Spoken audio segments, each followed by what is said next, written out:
नमस्कार, मैं रंजीत कुमार। मैं आज आप लोग को माधुआ टीचिंग क्लास में आपका स्वागत स्वागत करते हैं। आज मैं class 10th SST most important जो है 2 मार्क्स क्वेश्चन जो होता है सब्जेक्टिव, उसके बारे में मैं बताने वाला हूँ।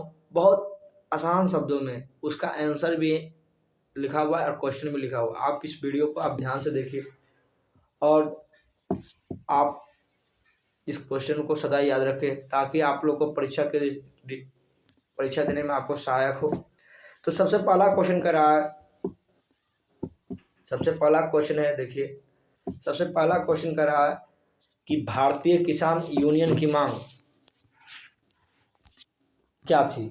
तो भारतीय किसान यूनियन की मांग जो थी, करा भारतीय किसान यूनियन की प्रमुख मांगे थी कि गन्ने और गेहूं की फसल की खरीद मूल्य में बढ़ोतरी की जाए। यानी कह रहा है कि जो भारतीय किसान यूनियन की मांग थी कि गन्ना और गेहूं की फसल जो होता है, जो देखते होंगे गन्ने और ये गेहूं का फसल, उसकी खरीद मूल्य में बढ़ोतरी की जाए। यानी खरीद जो लोग किसान से जब सरकार कीनते हैं तो उसका मतलब होता है कि उसका मूल्य में क्या किया जाए, बढ़ोतरी की जाए। समय समय पर बिजली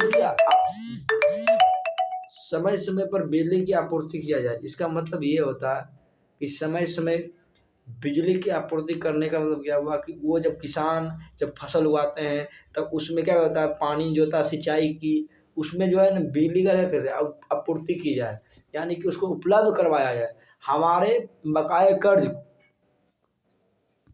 माफ कर दिया जाए और पेंशन की सुविधा उपलब्ध कराया जाए। अब देखिए मोटा मोटी क्वेश्चन क्या करा कि भारतीय किसान यूनियन की मांग क्या थी। भारतीय किसान यूनियन की मांग यही थी कि गेहूं और जो है क्या, गेहूं और गन्ने की जो उसका क्या है, गेहूं और गन्ने की खरीद मूल्य में बढ़ोतरी कर दिया जाए। और उसके बाद क्या करा कि अगर उसके बाद करा कि उसमें जो है जो उसमें सिंचाई की होती है आवश्यकता, तो उस सिंचाई का भी जो है ना बिजली के द्वारा ये वाटर को क्या है पंप के द्वारा पहुँचाया जाता है। अगर पंप नहीं रहेगा यानी कि वाटर नहीं रहेगा, इलेक्ट्रिसिटी नहीं रहेगा, तो वो कैसे होगा। तो उसी के द्वारा जो है क्या कर रहा है कि बिजली की आपूर्ति को क्या कर जाए, आपूर्ति कर दिया, यानी कि उपलब्ध करवाया जाए। और क्या कर रहा है, हमारे बकाया कर्ज माफ कर दिया जाए। अब जो हमारा जो बकाया कर्ज बचा हुआ कर्ज है उसको क्या कर दिया जाए, खत्म कर दिया, यानी माफ कर दिया। सरकार से ये क्या कर रही है, विनती करे। और उसके बाद और पेंशन की सुविधा दी जाए। तो ये क्या थी, भारतीय किसान यूनियन का प्रमुख मांगे थी। अब नेक्स्ट क्वेश्चन की ओर चलते हैं। नेक्स्ट क्वेश्चन है कि सूचना के अधिकार आंदोलन का मुख्य उद्देश्य क्या था। सूचना का अधिकार आंदोलन का मुख्य उद्देश्य क्या था। तो सूचना का अधिकार आंदोलन 1992 ईस्वी में राजस्थान के भीम तहसील गांव में हुआ था।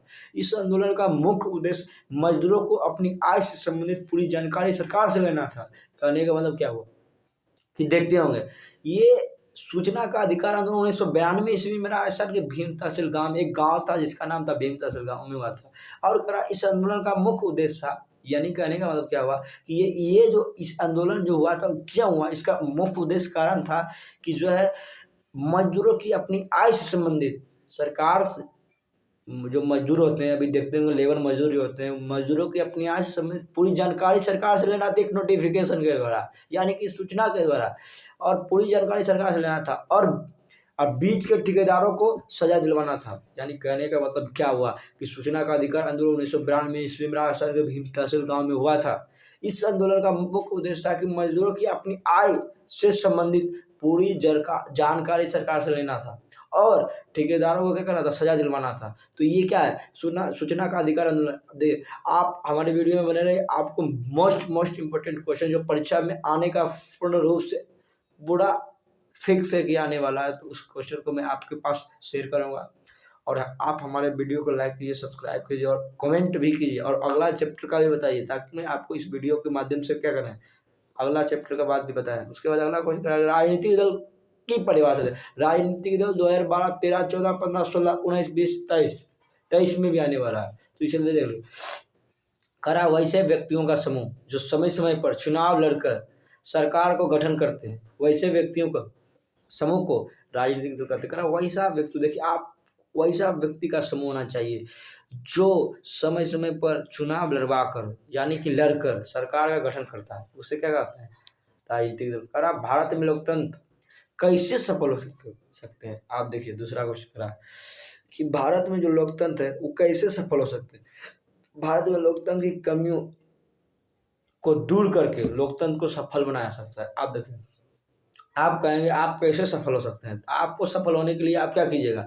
सुबह में खूब मेहनत कीजिएगा, सुबह में उठिएगा, मेहनत कीजिएगा, मेहनत करके पढ़िएगा, गलत ना काम नहीं कीजिएगा, तो आप क्या हो जाएगा? सफल हो जाएगा। अपना ज़िंदगी आपको हम लोग देखिए इनर पहन के आपको लिए क्या कर रहे हैं? वीडियो बना रहे हैं। इसीलिए देखिए कि हम लोग के पास भी एग्ज़ाम है और मैं देखिए जहाँ पढ़ता हूँ उसका टेबल वेबल सब दिखाएँगे आपको कि कैसे पढ़ता हूँ। देखिए ये महामारी चार्ट जो पूरा है सब कुछ का है, तो ठीक है वो तो होता है ही। कड़ा लोकतंत्र को सफल बनाया जा सकता है। यानी कि भारतवर्ष में लोकतंत्र को कमियों को दूर करके लोकतंत्र को सफल बनाया जाता है। यानी कि भारतवर्ष जो होता है उसको क्या कहते हैं उसको कमी दूर कर देंगे। अगर आप में कमी दूर हो गया तो आप सफल हो गए। तो सफल बना सकते हैं। लोकतंत्र में आज भी कुछ लोग जुड़ना नहीं चाहते। ऑटोमेटिक बात कुछ भी लोग जो होता है लोकतंत्र में आज भी जुड़ना नहीं चाहते हैं।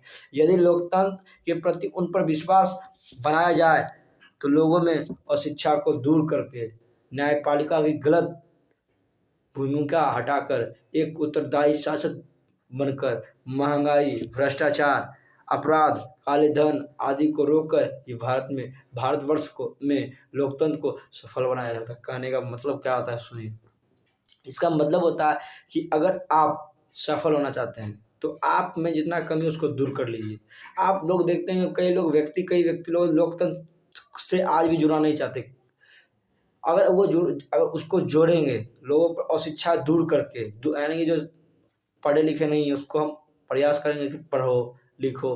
अपना घर से ये स्टार्ट करेंगे कि आप पढ़िए लिखिए ताकि अगर आप हमारा घर ही शिक्षित हो जाएगा और उसके बाद और समाज में शिक्षित हो जाएगा तो आप जो है क्या हो जाएंगे? शिक्षित हो जाएंगे। उसके बाद नेक्स्ट क्वेश्चन कर रहा है कि राष्ट्रीय और राज्य स्तरीय राजनीतिक दलों की मान्यता कौन प्रदान करते हैं और इसके मापदंड क्या है? राष्ट्रीय और राज्य स्तरीय राजनीतिक दलों की मान्यता निर्वाचन आयोग प्रदान करते हैं। इनके मापदंड प्राय यह है कि जो दल अपने प्रभाव को पूरे राष्ट्र में बनाए रखते हैं एवं लोकसभा की कुल सीटों का 2% और अलग अलग राज्यों में 11% प्राप्त होती है वह राजनीतिक दल होते हैं। और जिन राजनीतिक दलों में होती है ये राज्य स्तरीय राजनीतिक दल अथवा क्षेत्रीय दल होते हैं।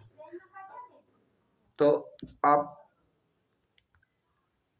Thanks for watching. मैं अगला वीडियो अगला सेशन में बना के रखूँगा गाइस। धन्यवाद। 7 मिनट हो चुकी है।